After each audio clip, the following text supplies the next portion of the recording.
It is 5:37. We are in the City Hall chamber, and I'd like to call the meeting to the order at 5:37. I guess the administrative assistant, would you please call us to order? Roll call. Yes, thank you. Delker, Present. Via, She's absent. She's going to be in the phone, we hope. Yes. okay. Dutil, Absent. I can't. Do you need that still? Oh, okay. She doesn't. Okay. Scudder, Present. Hawker, She's absent, excused, Oberts, absent, excused, Fadla, present. others in attendance. Is he supposed to say it or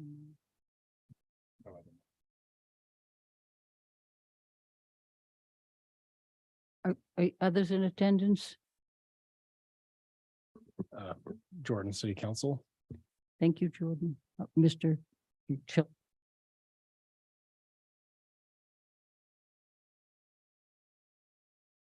I don't think I was roll called last meeting.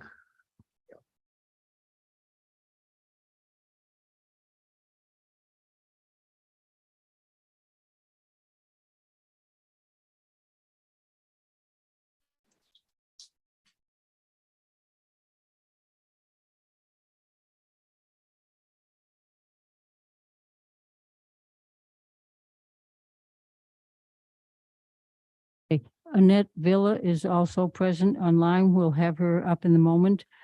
Is there a motion to approve the agenda? Motion to approve the agenda. May I have a second? A second. Thank you, Annette.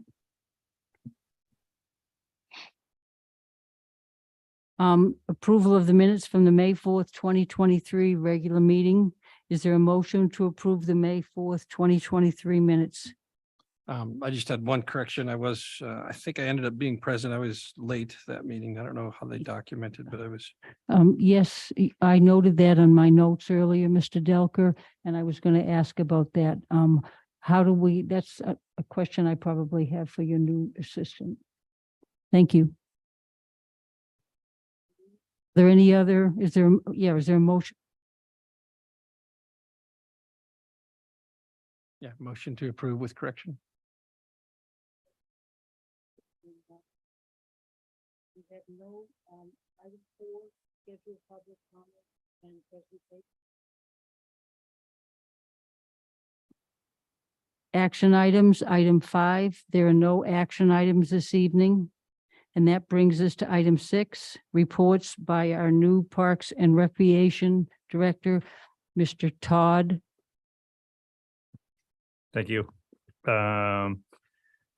So we've got a laundry list of things. We haven't met in a little while, and so we'll give a brief update on what we've been up to and some things that we're working on. First, I'd like to welcome Kaylin Randall as our new assistant director. She grew up here, got out, got educated and experiences, and then has come home, which is a great story that we love when that happens. I think pretty much all of City Hall has a similar story. So that's really cool to see.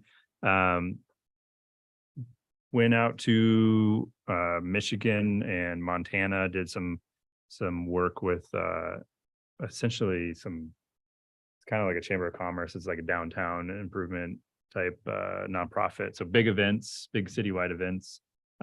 Did alumni relations events. Then also has a degree in Parks and Rec, and with a lot of different opportunities or different experiences with a few different parks departments, including our very own. She worked in our campgrounds 10 years ago, 8 years ago, 6 years ago. And then also did a summer with me programming. She helped organize our very first pickleball tournament. She did a water safety event out at Arc Lake. That was kind of her pet project. And then also did some programming at Soldotna Creek Park. sort of a mobile recreation programming that a lot of communities do in other states. And McKeelan got that rolling, and that actually has turned into our mobile rec program where we have the trailer full of ice skates. So she's responsible for that crazy idea. So super excited that she is back and has joined our team. And there's, obviously big shoes to fill, but it's gonna be great. So welcome. Fieldhouse update. We did get the bids back for the Fieldhouse last week. They came in under budget, which was great. They ranged from about $14 to $15 million for the project. And that includes some of the site work with the parking lot. That's exactly where we wanted. It was actually lower than what we were expecting.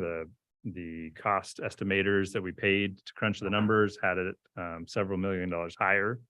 But there was 5 companies that went in, some locals, and it looks like Criterion General Inc. was the low bid, and that will be awarded at next week's council meeting. And then we'll break ground. There is talk of doing something fun before it snows as for a ceremony with a golden shovel or something. So I'll keep you guys in the loop on that. It's been a long process, and we're finally there. Probably a 2-year build, so we got some time to figure out how to run it.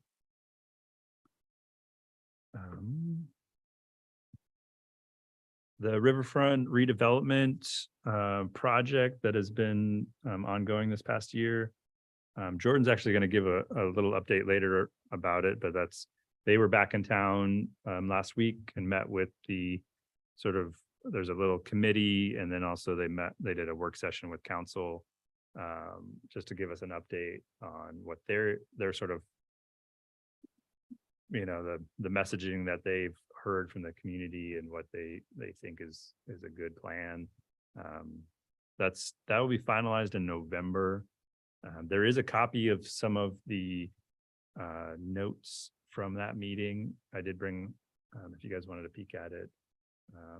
I'll let Jordan kind of chime in later on some of the details. Yeah.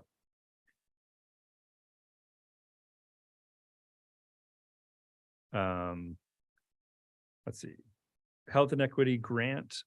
So last year, you guys, we were awarded a grant through the state, which helped us purchase the mobile trailer with the ice skates, the bobby seals, and some things so we could head out and provide some recreation out in our parks, specifically Arc Lake. Well, we were able to get a second round. We got another $80,000 recently that will expand that program. It's still focused on the trailer. We're going to add a variety of skateboarding ramps. Wow. And there's a pump track for bicycles and scooters that we're going to purchase. So again, the concept is a mobile rec where we will be able to drive this to a location, set up the skateboarding and the bike stuff, and host an event in different areas. It'll also be outfitted with basically a PE classroom set too, of flag football things, kickball, hula hoops, jump ropes, everything you would need for a PE type recreation. And so we can again cruise into Solana Creek Park or anywhere and offer some recreational opportunities, which is great. Yep. I don't know where the money started, but it ended up with the Department of Health. Yeah. Skateboarding ramps, and then a variety of PE equipment. And basically the first version was very winter focused with the ice skates. And then this is a summer focused edition. So then we'll have a year round program. A lot of communities will actually rent out their trailer And so we could rent it out for birthday parties or a church group or a school program. And oftentimes it will go with a staff member. They'll set up, organize some activities for whoever's got it, and then pack it back up and bring it home. I don't know if that's exactly what we're going to do, but we're setting ourselves up for an option to let more people use it than just our department. Or local schools or partnerships with local schools or Probably all of the above. Okay. I mean, the way it works in other communities, it's during the non-school time, so a summer program. got it. A lot of times there's also the free lunch program is combined with this. And so you can just roll up to a park, get summer lunch, play kickball and soccer and badminton for several hours and get some exercise. And then we pack it all back up and go home. And I think it would be like the homeschool programs could probably take advantage of this, on in-service days. We could look at doing a lot of different things too. So it's kind of all the options are out there right now. Very cool. Thank you. That's really a good question that Mr. Chilson brought up, because it might take a long time to actually figure out what would work and how you share that with and how you maintain what you have and don't spread it too far, but spread it where it needs to be. And so that'll be an interesting process. Will we be involved in that, or we will just be involved in it, that you'll give us the information, or will we be asked to make explanations or ideas or bring anything forth as a body of the Parks and Rec?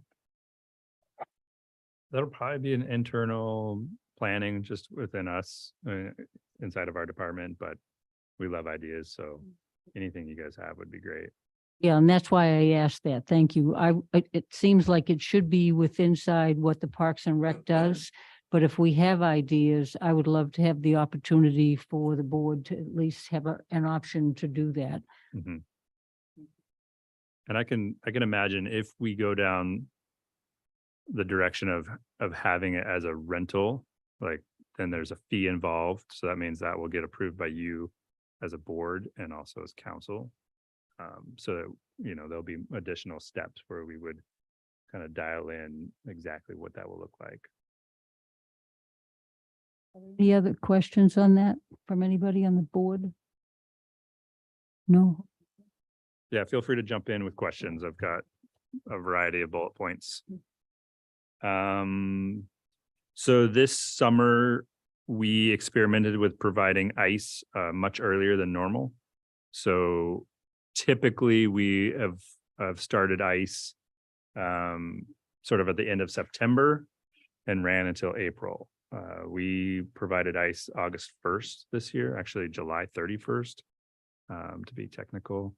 The reason we did this was Kenai's ice rink was no longer able to provide summer ice due to it not being designed to do ice in the summer. It's a barn, and it was actually kind of ruining their facility. So they had to make a decision to either ruin their facility or stop providing ice. Well, the hockey community obviously needs ice, and if we didn't have ice in our community, all of the comp kids would have gone to Anchorage or out of state for tryouts in August, which would have put a huge damper on our youth program. And so we volunteered ourselves to give it a try, and we put in ice early so that we could host our tryouts. They were very successful. It was, 7 a.m. to 10 or 11 p.m. for 3 days of chaos and kids all over the place. So I think it went well for the youth hockey programs. I would say it was very draining for our staff because we were making ice in the middle of dip netting season. So we do about 85% of our revenue comes in the last 2 weeks in July for our department. And then we were also making ice to get ready for the hockey programs. Yeah, we actually started, I think, the 22nd of July. It takes 10 days to put ice in.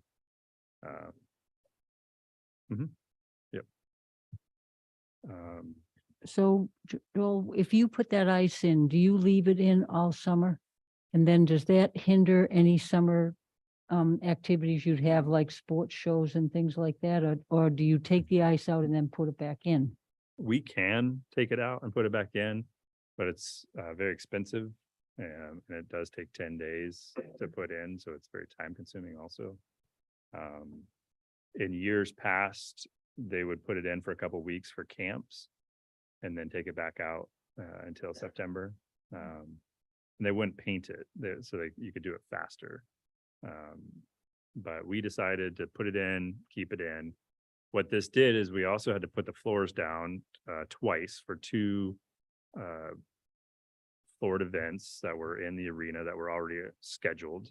So the 4-H Ag Expo was on top of our flooring, and we were very nervous that there was going to be damage from the animals on our ice, but we took care of that, and we didn't actually have any ice damage from the cows and pigs. There was other just kind of wear and tear for our building, but at least there wasn't a giant pile of frozen pea that we had to figure out what to do with. And then we picked up the flooring for about a week for the hockey kids, and then we put it back down for the food bank soup supper and the Kenai River Classic. So that was 7 days of it being covered. And then we just recently pulled it all back up. That's 532 sheets of insulated plywood. Took us 8 or 9 humans to do it all day long. So it's not easy. Then I guess I have a follow-up. Mhm. Next year, I mean, the food bank that they rented, did the food bank rent it? And so, excuse me, so did the, probably it wasn't the fair, it was the The part, 4-H 4-H. and the Carissa program, they all rented our facility. okay, so, and I know they started renting up here a while ago because they weren't renting it in Elchick anymore during that fair. I think it got to be too much. So I guess my question then is, this is a big question. How will you go forward next year? Or have you not thought about that? Oh, yeah, yet? we have thought about this a lot. We have stressed about it a lot and thought about it some more and talked to our crew and to some of the event people and with our city manager. It's a fine line because these events don't have anywhere else big enough to be hosted in this area. They bring, a lot of value to these individual programs and mhm. nonprofits. That is bigger than just their rental fee. For the food bank to be able to raise as much money as they do in one day is pretty important to them. For the classic, we had the governor and 2 of our elected officials in our community for a week, which is very valuable. There's not a price tag that comes with that, but to have, these people in Soldotna, for an event, but also, they were at the groundbreaking for the theater, and they were at the Kenai, whatever not Progress Days, whatever Kenai's Industry Appreciation Day.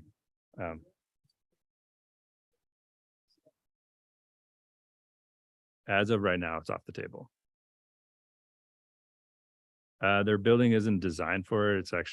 It was rusting out the steel in their building. And so then it was going to just collapse.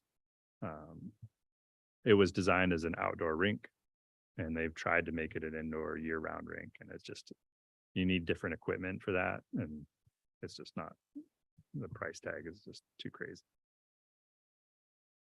So, because it's designed for an outdoor rink and not an inside rink, will you be will putting the ice in and putting stuff on it potentially do any damage to our facility?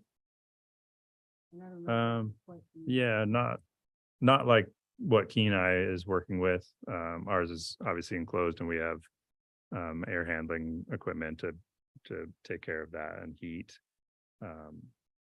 So we don't have a humidity issue in our building. So Do you see this problem going away once the new structure is up, that will alleviate that? Yeah, that's the conversation we're having with ourselves right now is do we do this for a couple more years until the field house is open? Most of these events will move into the field house. It's being designed to host the sports and rec show, the home show, the soup supper. The facility that's very much what part of the use is going to be. The 4-H, not ready to put them into a brand new building, but so that's kind of my wild card event that I'm trying to work with to figure out what to do. Are there any other questions on that? Thank you. Mhm. Campground update. We were very busy. You guys approved a slight fee increase this year, and then council actually approved it. You guys recommended it. That was just a couple dollars for camping and some the boat launch fees. So we saw about estimated about a 10% increase in revenue this year. We're still open. We'll stay open until October 1st. So probably most of that increase is fee increase, but we were very busy. So not a whole lot there. We did have some. We made an internal policy actually last year to no longer allow a 10-minute visit. We used to have like a hall pass that we would give vehicles 10 minutes to go say hi to a friend or go drop something off. But everybody was taking advantage of that, and then they would just disappear for hours and hours and then come back and give us our pass back or just steal the pass. So last year we got rid of that option, which has really helped us, but has made a lot of people frustrated because they can't just sneak in and say hi, or they just want to have lunch, or they just want to, drop something off at their friend's campsite. But, internally, as far as our operation goes, it's really made a big difference in the amount of theft of camping and day use.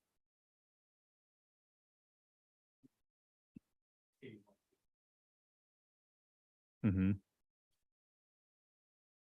Yep. Yeah, it's not a perfect system, but when you have thousands and thousands of people in there and you have one high schooler working the booth, you kind of have to be a little strict. Otherwise they get taken advantage of pretty fast.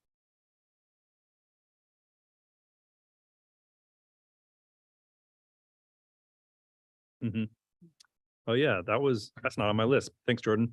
You guys probably remember about 5 years ago, we finished the loop at Centennial, the trail. And so now we're trying to get a lot of people to park at the sports center to access that trail and do the 1.5 mile loop through the campground, which is great. But in July, it turns into a fee area. And so then everybody that's been using the trail has been frustrated that like, hey, like this is free all the time. I'm just walking. I'm not fishing. I'm not camping. Why do I have to pay? I was like, well, for 50 years, this has been a fee area.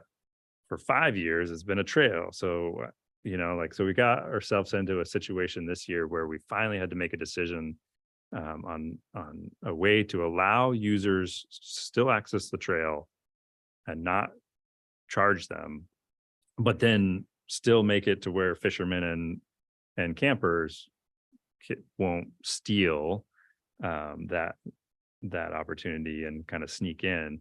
And so we coned off an area of the parking lot and put some signs up that was free for walking and biking. Fishermen and campers still have to pay. It worked okay. I think it'll be a couple-year process until we get the usuals sort of trained up on what we're expecting. One individual was so mad they even took all of our signs, made a pile and burned them in the middle of our parking lot. Wow. We didn't catch it on film, but yeah, so they were so upset that it was a fee area and that we were charging them. We are not trying to charge people to walk. That is not our intention. Was this a person that was fishing that was upset about it, or someone who No, he was a trail user. I just didn't understand that there's free parking elsewhere? Yeah, yeah. He drove around and picked up like 8 signs. Wow. And we know, we think we know. And but it worked pretty good, and it'll get better. Quick, some projects that we've been working on that you guys have been in the loop on. The Three Friends Dog Park. We got some money into the capital project a couple years ago to start replacing some of the trees and doing some other little projects in there. We have replaced, I think we did 25 like 5 or 6 foot trees in there this year, so bigger trees. So that way the dogs wouldn't destroy them right away. Those are doing great. They're larches and blue spruce. And we do have some saplings that we'll add probably in the near future. For years, we've been receiving reports of glass in the dog park in the sand.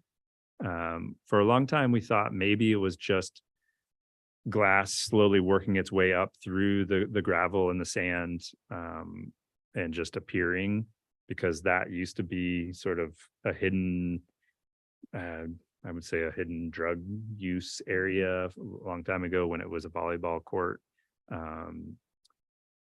But it's also possible somebody's been throwing glass in there, because it's often and it's quite a bit. We can't prove anything right now. We are looking at possibly, in addition to all of this, there's a drainage issue in that sort of front area where it turns into a pond, especially this year when it rains. So we're looking at probably digging up that whole area, removing the dirt and sand in the front, replacing it correctly with some good drainage and fresh sand, and hoping that takes care of our glass problem and our drainage problem. And we think we can do it with the budget that we've already put in place. So I'll keep you on the loop on that, but it has come up a few times, and it came up again the other day, and Mayor Whitney reached out to us. A couple times a year we get reports that there's glass, and it's not just one piece, it's like multiple pieces. So Connie Hawker has been sort of the ringleader of that dog park, and she's stepping back, and we're going to start working with KPAL to help manage the dog park. This is a real loose agreement. It's just they're able to, do some additional events and activities, and there is a sort of a mechanism for them to like get donations, and they've purchased some of the equipment that's in there. So it's a partnership with the Parks Department, and it was Connie, and now it'll be KPAL to just help make that park, a great facility. Riverview Park, if you've driven by Riverview Park, we did seed it this summer, and so we're just waiting for the sunshine to come out and turn seed into grass. I don't know if that's going to happen, but we're crossing our fingers. I was over there last week, and it is sprouted. It's just not growing. I saw that. Yep. Parker Park. That's the little one right in the middle of town by Salon L and the post office. We did have some extra funds laying around, so we had 50 beetle kill trees removed earlier this spring. There's still plenty more to go, but that was a good start. And we focused on the trees near the senior facility and also the residential neighborhoods. So that way, if there was any trees getting blown down, we would, reduce our damage. Skate park, nothing new, just lots of graffiti. Arc Lake, we still have a project at Arc Lake to bring in some more sand, some picnic tables, kind of finish up that project. It's delayed only because we don't have the staffing right now. Staffing has been a real hard battle this summer. There was 5 positions that we had funding for that we were not able to fill just due to the lack of interest in applications. So that's a lot of man hours that were not available to us this year for all the extra stuff. That was Arc Lake, right? the Arc Lake project. That's another capital project that we have a little bit of money that just kind of finished sprucing that up. We've done the parking lot. And some other little things. So I had a question. You Mhm. said you had unfilled Mhm. positions, and were those summer positions or are those full-time positions? Because in the notes that you gave us prior to us having the meeting tonight, it was mentioned that somebody retired before you came on. Was that position ever filled? That was a position with not summer people, I felt. I'd have to. Yeah, so the 5 positions that I'm talking about are summer Okay, related. And All right. so those are my lawn mowers, my graffiti removers, Mhm. my laborers that just keep everything looking good. And we did and I'll touch on it now, in our new budget. We do a 2-year budget that just got approved by council this summer. And we were able to add a new full-time laborer. So we currently have 3 full-time maintenance and 2 laborers. These are our benefited positions year round, days off and medical and all the good stuff. And now we have 3 laborers and we are in the middle of hiring. Applications have been in, interviews are done, and hopefully we'll have somebody on in the next few weeks, that'll be a huge help. We haven't added an extra position, I think, in like 20 years. So for all of our maintenance related things, the only position that we've added was Shelby's. We added that halftime administrative assistant a few years ago, but we haven't added any labor maintenance positions in a long time. And since then, we've created the Memorial Park. We've finished Soldotna Creek Park with the stage and all the events. We've added all the trees on the right of way. We've added all the hanging baskets. And now we're doing ice earlier without any extra full-time staff. So we're very excited to have a little extra help. Mhm. Other budget related things, we got a little bit of money for a new truck to replace a really old truck. We did purchase or about ready to purchase a snow blower attachment for our skidster. This is specific to trail maintenance in the winter, and including our ice areas like the Soldotna Elementary School and our Arc Lake, and when we do the ice skating at Soldotna Creek. So this will give us an opportunity to remove big, heavy snow loads, either for walking or ice skating. We currently don't have a very big attachment for anything for actually removing snow. We can sweep snow really well and we can plow snow really well, but this will give us another opportunity to be more efficient and be safer.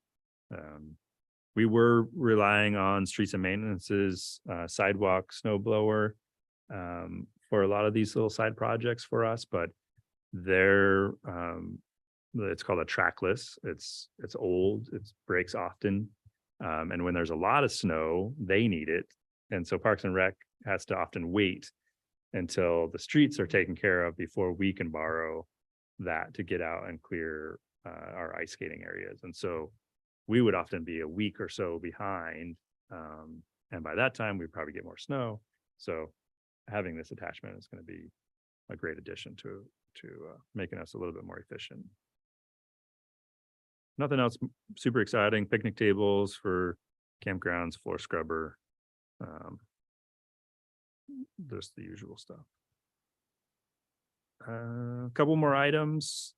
Summer challenges, vandalism, graffiti, bathroom issues at Soldotna Creek.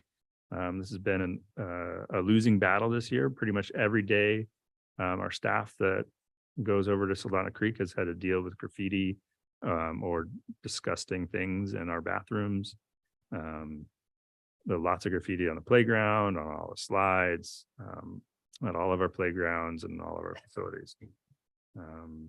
It's hard to catch vandalism because we do have a lot of cameras, but it doesn't show everything. Staffing, like I said, has been another major issue for us this summer. We're just kind of barely holding on. And trying to do more without having any extra bodies has been really hard for us, but we'll hopefully once you know, in the next few weeks, we get another person on board, we get some of our winter support up and running, and we'll be able to breathe. But we will have to kind of reevaluate for next summer and figure out, like, can we do everything that we're doing and still, you know, without burning our team out. Has there been a lot of vandalism in the kids' play area itself? Yep. Yeah, lots of broken things. So the teenagers will get in there and play around on some of the equipment and just use it inappropriately, and it'll break. So we've lost a few items that way. And then, I mean, you put 10 teenagers on a seesaw and those bolts aren't going to survive for very long. Sure. And then, yeah, graffiti, spray paint on everything. We even had an issue where they smeared Nutella on the inside of the tube slide, like all over, on top and bottom and sides. They only knew it was Nutella because there was an empty Nutella can left. Thank God. And so then our staff had to rappel down the swirly slide with a rope and a garden hose and a scrubber to try to get all Oh of my this God. Nutella removed from the slide. And this was mostly in or all in Soldaten Creek Park. Solana Creek is the main one, but Farnsworth gets hit every once in a while too. Yeah, Mhm. well, Farnsworth is sort of remote in a way, within the city. Well, not really remote, Mm. but it has lots of ways you can get in and out. Mhm. I just wanted to mention that the Parks Department did great at cleaning up the graffiti and the vandalism. And my daughter, I was there with my daughter, she saw it. Her grandpa has used the magic erasers. We went and got magic erasers and she was out there and it worked and she was having a good time. And we saw people cleaning it up. So you guys did a great job, even being shorthanded, Yeah. trying to stay ahead of the mess that was left on a Mhm. pretty regular basis. Thanks. Couple other little things. Solana Creek Park. I don't know if you guys went to any of the music in the parks or any of the other 900 events that happened there. We are loving that park to death. We no longer have grass in most of our park. It's mostly weeds or dirt. We're going to have a real heart-to-heart conversation about what that looks like going forward, because there's not enough time in between any event to do much maintenance or let grass grow. We do block it off for the month of May to try to let the grass at least wake up. But with temperatures still hovering around freezing in May, like, you're not going to get a whole lot of growth. And with as wet as it was this year, it's beat up. And I don't know, it's going to take a lot to get it back if we can even get grass to grow. I don't know what the answer is. I mean, my team is like, let's put all the events on concrete. Let's no events at Solana Creek Park ever. That's not really an option, but there might be some middle ground somewhere in there. So are you looking at maybe fewer things in the summer, or just the Wednesday market and not renting it out? I mean, are you looking at sort of everything? Okay, so do you want us to think about anything, or do you just want to bring things forward and have your team go ahead and bring things forward first, and then have us look at it and maybe review it and see if we can add to it in a timely manner? Yep, I think it'll be a team effort. You know, when you're talking events at Solana Creek Park, you know, you're looking at, 4,000, 5,000, 6,000 people walking through there on a Wednesday, trampling the grass. And then, on Friday and Saturday, you have additional events, with sometimes thousands of people. And so it's just like that back to back to back from July to August. I'm not saying we're going to get rid of anything or change, kick anybody out, but we're going to have a dirt field. I mean, we basically have a dirt weed patch right now. So, we got to figure out something. And I don't know what that is. So that's going to be, that'll be a lot of thinking and scheming this winter and seeing if there's a way to maybe shorten our event season or reduce the number of events or, I don't know. I think everything's on the books or on the table, you know, there's no bad ideas. Two last things. There is the Alaska Recreation and Parks Association Conference is coming up. So I will be attending that in Wrangell in the middle of September. That's the same conference that we hosted past 2 years. It gets moves around to different communities. I've seen the agenda, it looks good. So I'm excited to get down there and meet more of our Southeast communities. This is, I don't know, Becky, if you were around, but basically the Parks and Rec Association is sort of an overarching nonprofit that supports parks professionals in our state. Each state has its own association, and then we're also part of the National Parks Association. And a lot of times it's just an opportunity to share ideas and network. And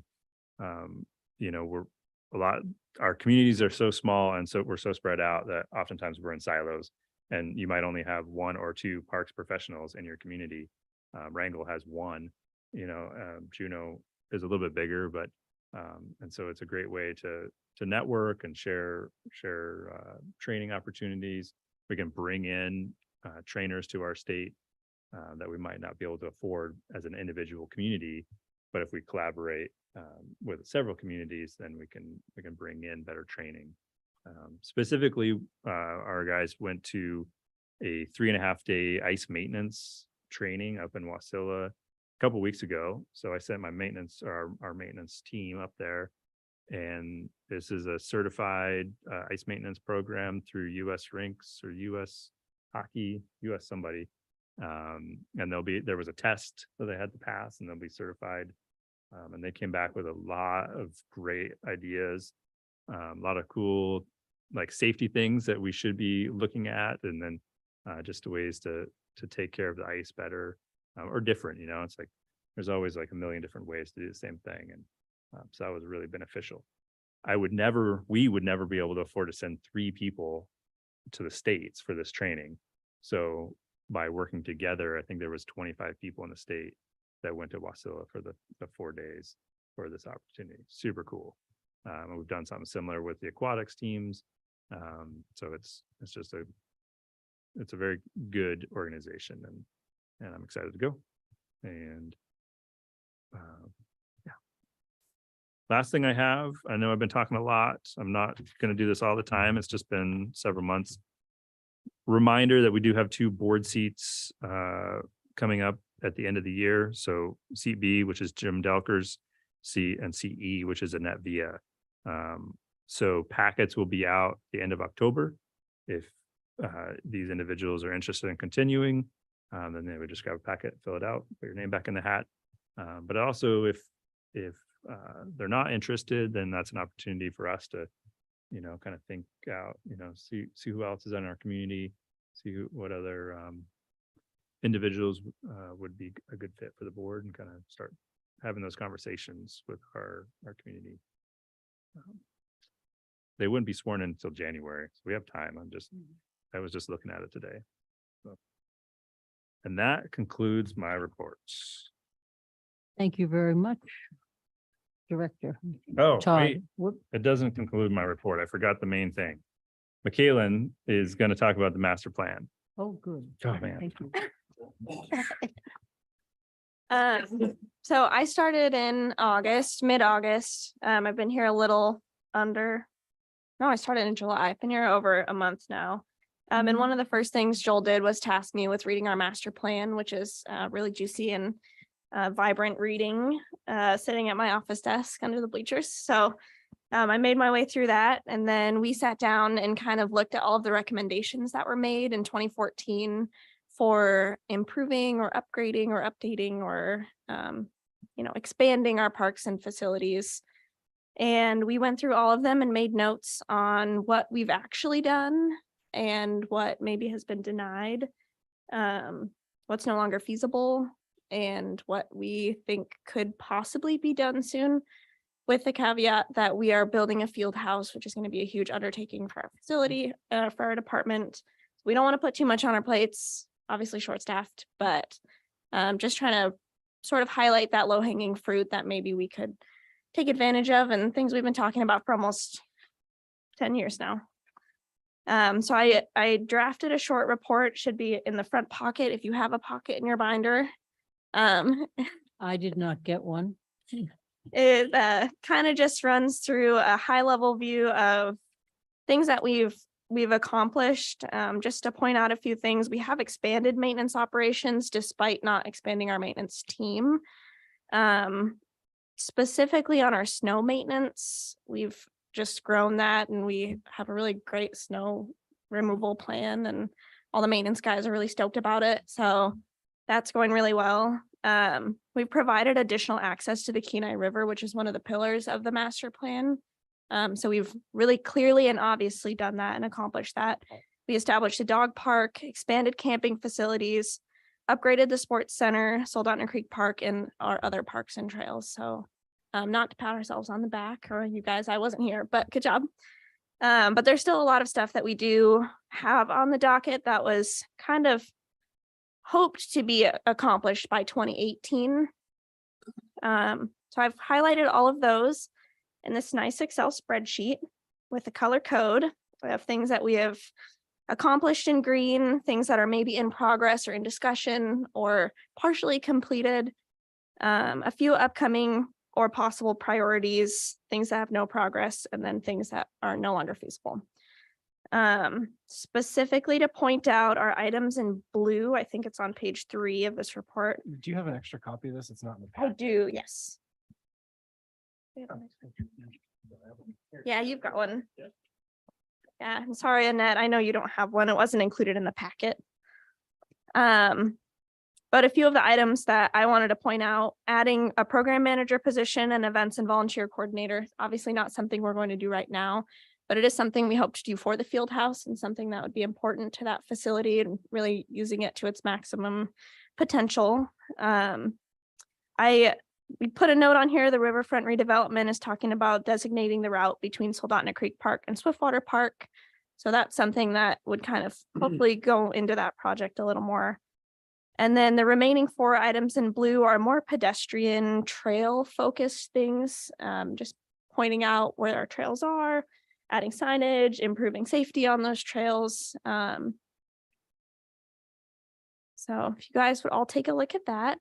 And then our challenge / homework for you is to, over the next couple months, breeze through the master plan, maybe for the first time or maybe for the 10th time, and just jot down your own notes. These recommendations on this Excel sheet are only the short-term and midterm recommendations, which was 2014 to 2018. I didn't take all 100 and however many recommendations were in the entire master plan, but there are some good ideas in there.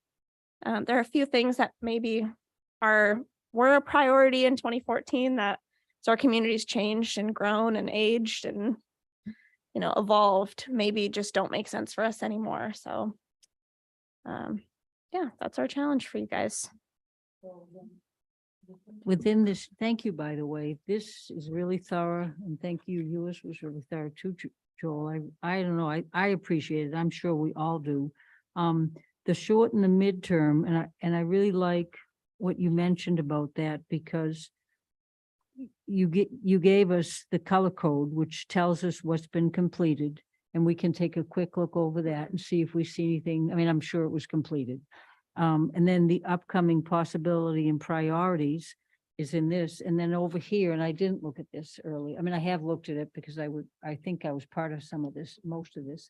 So this will enable us to look at what we might not want as a community, like you mentioned, but it will also, we can write all over this, right? Okay, Yes, this is and yours. mark it up. Okay, that's wonderful. I really appreciate both of these because I see that our community is changing. And for the most part, I think it's changing for better. We have more trails. We have so much to boast. When I told my second cousin back east, who's also does a lot with Parks and Rec and with kids and their programs, he couldn't believe we have all these bike trails. You know, he does mostly things on fields, and they're beautiful fields because it's a wealthy area, or some parts of it are. But seeing what we've done with what we have in this small 7.5 mile town is really amazing. And what opportunities we offer for people that I think sometimes they don't know about. So I would like to see us boasting more. Guess that sounds awful, but that's how, the best way I can say it. So I look forward to reading this. I believe I've gone through a lot of it, but the way it's presented here, it'll be easy to go through. So, and with the green and the, do you want us in this one right here, things that have been completed, which are quite a few? If we come up with suggestions for these as well, should we make them in those areas? Okay, and the ones that are in progress, I'm happily overwhelmed. Thank you. These recommendations were in the mid-30s in your page count. That's where those were pulled from, but The one that they provided us earlier. Okay, so I thought I was. And we have really, I looked at the video. but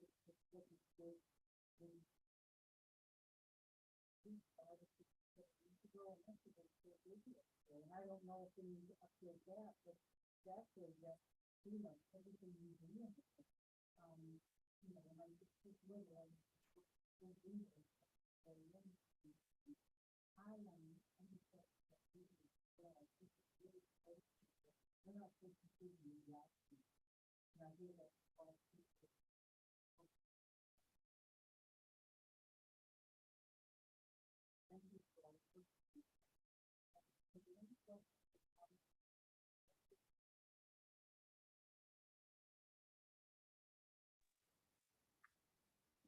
I can't hear anything. Have you heard none of this? Oh, no, I have just you right now. Interesting. Okay, we have been pressing the Thank you. button. Thank you. Do we record this? Okay, this is recorded. Okay. Thank you for that, Annette. Annette, do you have any comments? I know you have some of the documents. You don't have the big recreation and trail plan. Did you hear Joel's report? Oh, yes, I've heard everything, just the last like minute of you. Oh, Just okay. like 30 Thank you. seconds or whatever. Okay. No, I'm Um, overwhelmed with how wonderful our town is. I think Joel's doing a great job. Yes, and I really have appreciated you on this board because you bring in many ideas that really help us and guide us. So I Oh, hope you are interested in doing it again, but no pressure, okay? You and I know each other Thank pretty you. well. You bet. Thanks. I do. I apologize for not being there. I was having car issues today, so it just worked out better for me to do this. So thank you for being here. So you are here. Yeah. We have your presence. So Thank is there you. is there anybody who'd like to make any comments or ask any questions of Parks and Rec Director or our new Assistant Director? I'm gonna, not Michaela, I know Michaela. Can I say something, Penny? You bet, yes. This summer with the Soldotna and Newmarket and the grass issue, I don't know, just something to throw out there. I kind of experimented with a few of my vendors bringing carpets to throw on the grass for their walking area behind their booth. And that might be something to be considered is I think it really, I need to go back over there and look again, but as the summer progressed, it seemed to me that the people that I had bring in carpets or mats or something to protect the grass, I believe that it really helped in the booths that I experimented on with. So that might be something, I don't know how that could be incorporated or whatever in the future of protecting the grass, but just something to think about. Thank you very much. I did see some of those carpets and I wasn't sure why they were there, but I really thought that they looked nice too. So. Yeah, they do and- look nice. Yeah. Mhm. Yeah, so that means that maybe the look of what it appears to be, and the people going over there and walking on something like that, that's a wonderful idea. I never would have thought of that. Thank you. Yeah, I experimented with it with some of my vendors this summer just to see how it would go. And I believe it did help quite a bit in the booths that I had do it. So, Thank you very much. yeah.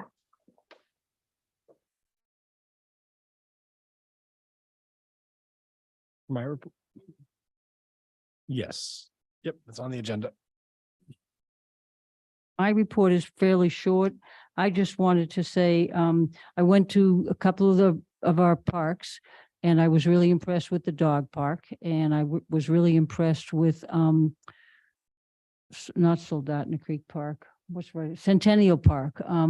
I got the pass and went in there. I didn't go in at the height of things, but I surely saw a lot of people fishing, most of them getting along pretty well when I looked across the river. A few that weren't getting along well one evening. It was quite interesting, just back and forth at each other, not anything big, but, and I couldn't tell if they were joking or if it was serious because I was across the river. But when I went in there, the park looked really nice.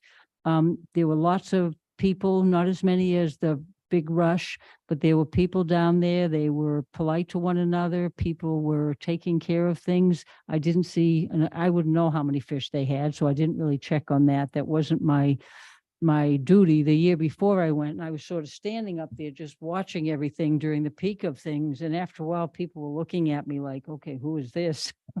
But I really like that we have that available for people. And Mr. Todd's comments about some people taking advantage of that pass really bothered me because I don't think we charge that much to go in that park. And when we decided to raise the amount of money people paid to use our parks, for a while, I think I might have been one of the ones that didn't think we were going to charge enough. However, I realize not everybody can afford to pay a lot of money. Just going back east, if you wanted to park on a beach for one day or near the beach, you had to pay $30 to $35. And my comment to some of the local peoples that I sort of got to know was, that's fine, but if you are a family who has 10 children or even 5 children and only one person working, that is very difficult to use any beach along this one shore we were on, and there were several. So I appreciate that we have done that. So I take back how I didn't agree with it earlier. I also really enjoyed the chamber and how much work they put into getting really good bands here this summer, and such a variety of bands. I missed the last few because I wasn't here, but I thought the people were pleasant and nice who were visiting the park and being in the park. I'd still like to see a lot more dancers out there. There's some really good music, and as somebody who can't keep her feet from bouncing across the ground, I love to see people dancing, but I have to resign myself to realize not everybody likes to dance. So I really love what you did and what the chamber did and what our whole community has done there. And my last note, thank you for the updates, Mr. Todd. We meet on November 2nd, isn't it? Yes, okay. Welcome, McKalen. The last name, Randall. I have it on my other piece of paper. The campground costs, I think that's it. That's pretty much what I did. Thank you. The city manager's report.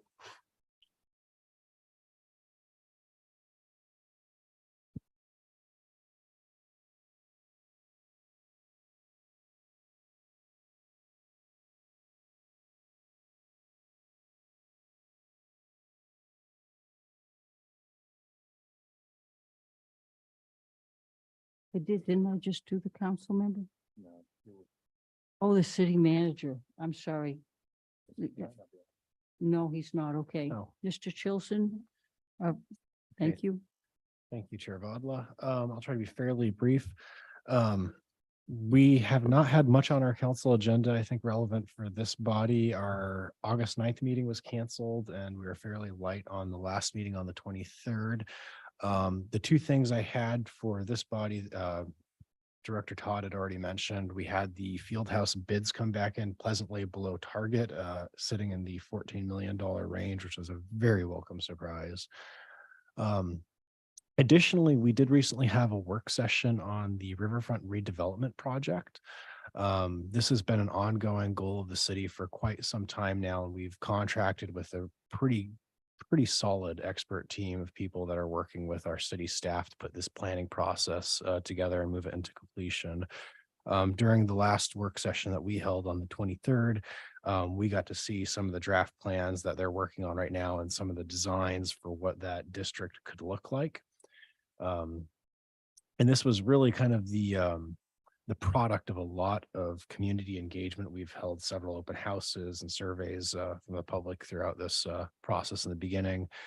And the big ideas that that team was able to take away that the community had voiced interest in would be some form of riverfront trail, public plazas, and a public marketplace point. And looking at this design that they were showing us during the work session, a lot of that discussion was focused on the idea of public plaza and where we locate that. With a lot of review at the where the current riverfront terrace park is adjacent to the bridge. That potential property could be key for any kind of connector between Soldotna Creek Park and Centennial Campground. As far as what any potential development of that could look like, they pitched two potential scenarios. The city, there's this idea of a marketplace street where you would have something that runs kind of parallel to the river right down the middle of that. It gives you a little bit more ability to develop more commercial lots, but they're not really within view of the river. And then the other scenario being some form of riverfront drive with a little bit fewer commercial lots, but I think a lot more potential to develop what would be there. That was kind of pitched as kind of the ideal development for that area. And then additionally, this idea of a public marketplace building and basically some kind of facility where we could give people the ability to go in and have vendor stalls and really year-round commerce, kind of like what we have with the Wednesday market. And there is a lot of interest in that and discussion as far as where we could put that. And we reviewed a couple different options. They really went down kind of the pros and cons of those. And kind of my takeaway with it is there's a lot of interest right now in the Davis and Block lot adjacent to the park. This is really early in the discussion on that, but one of the things that was discussed on the market building in that area would be, potentially like a multi-story building where we could have some parking below and then lots of space up above for indoor vendor stalls. And that also gives us the ability to support year-round events at that park. So think of Wednesday markets, but they don't have to stop when it gets cold, or things like Frozen River Fest, where we give people the ability to go inside and get warm and have bathroom facilities that aren't porta potties at 10 degrees. So a lot of really exciting potential there that we discussed. Next steps, I believe we're going to see that plan brought before council again next week when we meet on the 13th.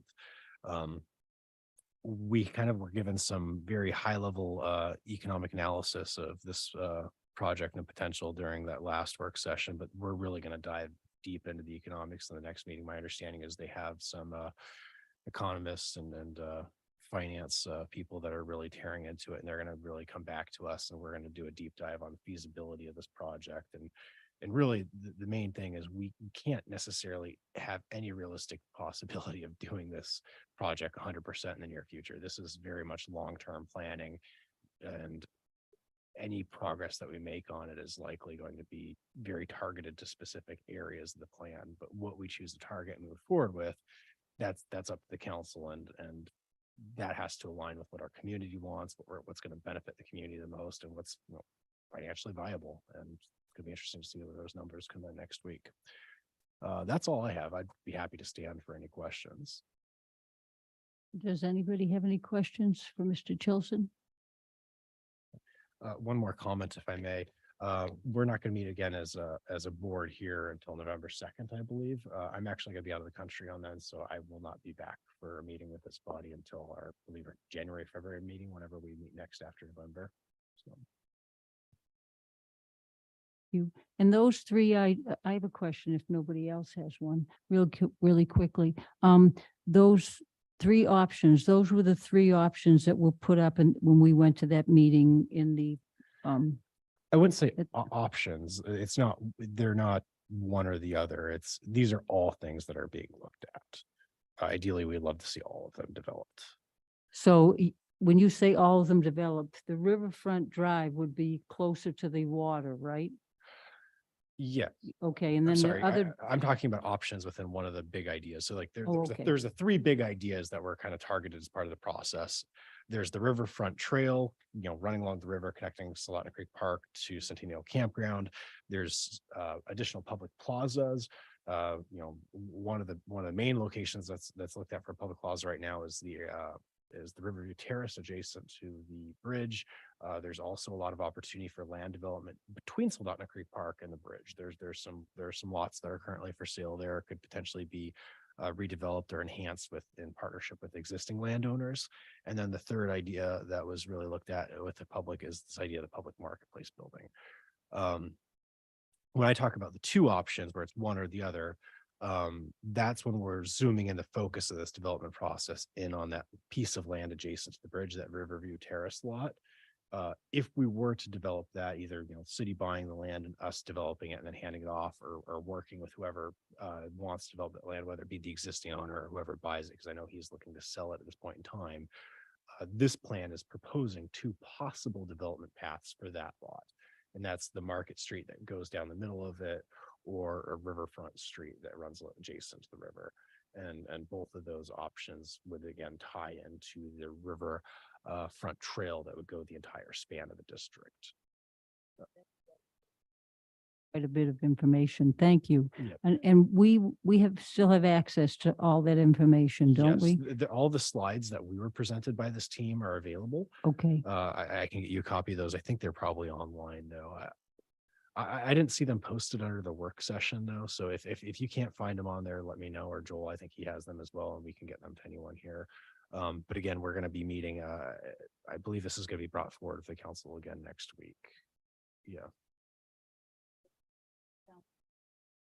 Yes. and just as a quick follow-up, I remember when we went to the big meeting, I can't remember when it was, when The community meeting over at the sports Yeah. center. Yep. Yeah, and so I brought up a comment about what they did in Spokane, and I realize we are not Spokane and we're not that big, but they did leave a lot of green space for people, not all green space, but green space that actually made it feel like some of those buildings didn't take over everything. And so being down there when my daughter went to school, we would ride bicycle paths, we would walk on them, people would skate on them, roller skate. But you had options where you could go to like a carousel, or you had an option where you could eat right along the river as close as possible. And so I hope that variety doesn't mean we have a lot more big buildings that we can't actually see the river. And I did look at all those schematics, so I saw what they put out there, and they gave us really, the group came up with good examples of what they wanted. And I know some people came up and said, I don't want you to do anything down there. Sure. And so I'm happy that we're going forward, and it will be really interesting how it unfolds. So your council meetings normally don't have people at them, is that correct? We do. Usually not many, unless we have a very interesting topic that draws people out. But we do have people that come and comment, and they of course always have that opportunity to provide their feedback. I would say that the public plaza aspect of this development process does incorporate a large amount of green space. That has always been a very high priority in this planning process from the beginning. And Thank you very much. Yep.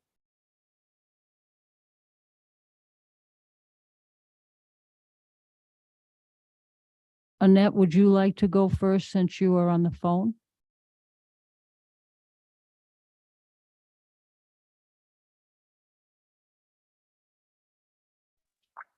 Sure. I'm just very excited about all the projects that are getting ready to happen, and I'm looking forward to working with Joel in the future. And I'm just thankful to be a part of everything, all the exciting things, everything to happen. And thank you, Penny, for always doing such a great job. Thank you, Annette Villa. And thank you for being here tonight online. We Thank you. really appreciate it. Thank you. Would you like to go next? And the only comment I had was earlier when I was talking about the graffiti and removing it quickly and working hard at that because it was a continual endless effort. I mean, well, it was a lot of effort, but it was just an endless throughout the summer. So hopefully that is slowing down a little bit. I did have another quick comment. The Kenai Watershed Forum put together a tree planting workshop in July, and they did a really great job with that. They had about 10 kids down at Centennial Park planting trees. I was there with my daughter, and the kids learned how to use a dibble bar to plant trees. They had a ton of fun. They got about 130 trees in the ground, and I think there's still 120 or so left to plant, but I know that the kids I worked with were excited to do that again. So thanks for giving them direction as to where to plant and where they could put trees. Thank you very much. Ms. Scudder? Yes, I said it correctly. Thank you. Mr. Delker? Just a couple of comments about the music in the park. I mean, and different uses for the summer for that Soldotna Creek Park. And we had relatives that had never been to Alaska before. And the Wednesday in the park was just like one of the highlights of their visit. And they'd never been here, just visiting from the Midwest. And you know, they went to Homer, they went to other places, yet they commented on music in the park instead of, you know, what the beautiful views in Homer and other things like that. So it's pretty amazing that that's a draw, and that's one of the things that they're going to remember from their visit. So that's very says a lot about what that does for our community. And then I'm very excited about the rec center bids, because I had heard some of the estimates and just, you know, just chatter back with the back room chatter that they were going to come in way over, and we were going to get 18 or 21 million, or had gone up 40%, 50%, blah, blah, blah. And so it's a breath of fresh air and I think it's probably a relief for everybody on this committee, but also within the city, because I think they were, I mean, even just working on a project with a personal project with a development or building a house, talking with Kyle and some of the things I think they're stressing about budgetary items and some of the things the city can do and can't do. And I think that will help them significantly to know that that's going to come in under budget, or at least within budget. And that gives them some breathing room. So I'm very, very happy to hear about that, because I think that was stressing certain members of the city out. So I'm glad to hear about that. So. Thank you very much, Mr. Delker. And I have just a couple of things. When late members come, when we come late, and we're a little bit late, like I've been late before, 5 or 10 minutes, or maybe even more. I noticed that a couple of times people weren't written down earlier. And so it'd really be nice if that could reflect that they arrived at, like, you know, instead of 5:30, 5:35 or 5:55. And that way that they get put in that queue. I think it's really important to make sure that happens. And I think I asked this last time, so I apologize if I'm asking it again. And I did mention it to our new director. Thank you. I'm glad you're here. That is it possible for us to have some place on the agenda that if we have ideas of things that we think might be of interest, or something that we might be able to suggest, that's not directing you or trying to control what you do as a director in the Parks and Rec. I think you guys are the leaders. We're just people who look over everything you do and try to support you. Would that be okay if, like, let's say I wanted a pony park? I don't know why I came up with that, but if I did want something like that, could I bring it up and say, is there any interest for us to have a place where kids could ride ponies? Which is a dumb comment to make, but could we do something like that? Or is that not something that you do? We do that in the school board, and I suggested it years ago that we have one time. It's not a time for us to discuss things. It's a time for us to give a thumbs up or a thumbs down. And sometimes people want to discuss it during that. It's just, we call it board discussion. I have no idea why, but we do. But it's just a time to put forth ideas that you're interested in. And if there's enough interest from other people, then you go ahead and bring it forth at some time if it's okay and runs and aligns with your mission as a Parks Director and a assistant director. I would So- think that I mean, just looking at the agendas, the board member comments, I think that's kind of what that would be directed towards. So like, I think if you have ideas, I think that's a perfect time to bring those forward and say, I think this is an idea, or this is something we should talk about or look at. And then as a group, they can, they can look at it and put it in the agenda as well too. If it's something that's, we want to discuss it or bring some information, or we think that's something we'd be interested in, then they can either place it on an agenda or discuss it and figure out, where it fits. Yep. And actually, that's probably a good place to put it. We have just closing comments when we are on the board. And so those are our closing comments. And so they're just comments about what we learned tonight and so forth. But maybe we could join those together and not have something separate. I think, I But think that as makes long sense. as people knew that. And if we have bigger items, what would be the process for like agenda items? If we wanted something that we thought was important enough to be on the agenda, can we just, send you an email or send McKalen an email and say, we would like this to be on the agenda for discussion? And if it, if it's not acted on, it can be just suspended, I would assume, or, it can die in committee. So, but Yeah, I think both options are great. I'm gonna try to have a lot more direct communication with you guys individually, sharing ideas and having some conversations in between our meetings. And then I think also during your comment period, good time to bring something up that you can ask me to take a deep dive into and take, see what we've done in the past or what we could do, bring it back around. If I may, to Mr. Delker's point, that's exactly how city council operates. A lot of times you'll hear council members at the end of our meeting say, I think this would be a great idea for our city streets, or whatever the topic may be at hand. They'll throw out some idea. It's not really a point where you have discussion back and forth between council members. It's just like, I think this would be great for our city, or maybe something that I think we need to look into. Maybe another council member might echo support for that in their comment section, but the point is raised during comments. And then there's collaboration between the city manager and those council members outside of the meeting.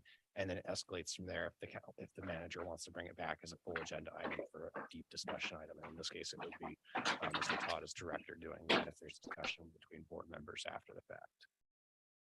And that's to echo exactly what you said. That's how we do it as well. It's not something that we say we want you to put it on the agenda. As even the chair, I don't have the ability to do that. I could say, could we bring this and see if it's something that we want to do, and then something you want to do, or are we too far-fetched and out there? So thank you, Mr. Chilson. if you're Yeah. serious about the pony park, talk to me after the meeting and we can maybe bring it forward to the next, we'll put it on the agenda. Please.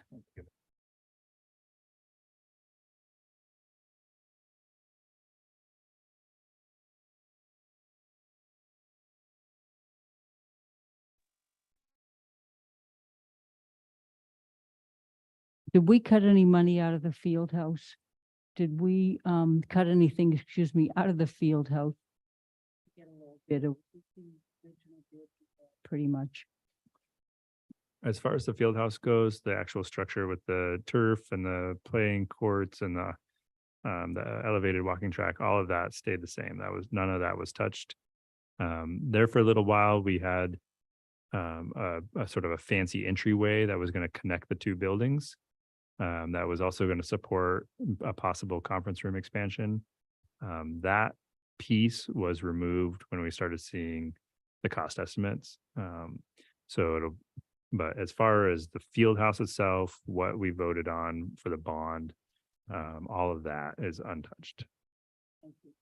Thank you. And I do believe that was brought up at the last meeting by, Is there any Mr. chance of Carmichael. adding that back in since it's under budget, or is that pretty much out the window? Nothing's out the window. We haven't signed the contract with anybody yet, so we're gonna get through that step first. Okay. But yeah, there's a lot of conversations happening at the council level and at the administrative level. But nothing has been decided Mhm. because we literally haven't signed any yet. Okay, no, thank you.